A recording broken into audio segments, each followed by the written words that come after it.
Looking for a fast-charging, ultra-responsive stylus for your iPad? Meet the 2X Fast Charge Active Stylus Pen, designed for 2018 to 2025 Apple iPads. Take your creativity and productivity to the next level. Click the link in the video description to shop now on Amazon. Today on TV Talk Daily, we're diving into a fascinating conversation with Seth Meyers, the host of Late Night, as he shares some hard-won lessons about keeping comedy relevant in dark times.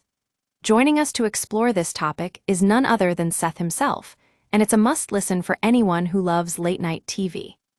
So, what did Seth learn from covering the 2016 election that affected how Late Night approached Trump's second win? Well, Seth reveals that he realized they couldn't just go back to their old routine after such a divisive event. He says, "Tonally, we realized we could not come out of the gates post this election the same way we came out of the last one, which I think was sort of resolve, and this isn't who we are." That's right, folks. Seth is talking about how they needed to adapt their tone to reflect a new reality. But what did that adaptation look like?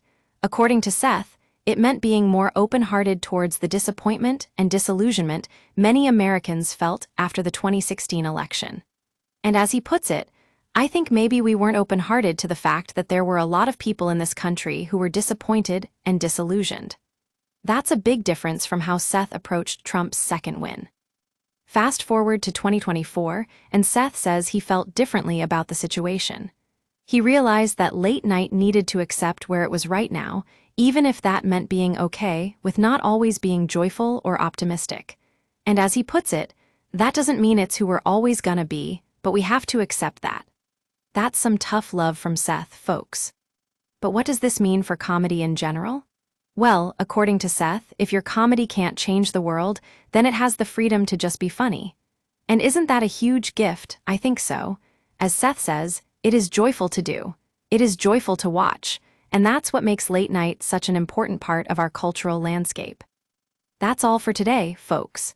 If you want to hear more about Seth Meyers' take on keeping comedy relevant in dark times, be sure to check out this week's episode of Good One, a podcast about jokes.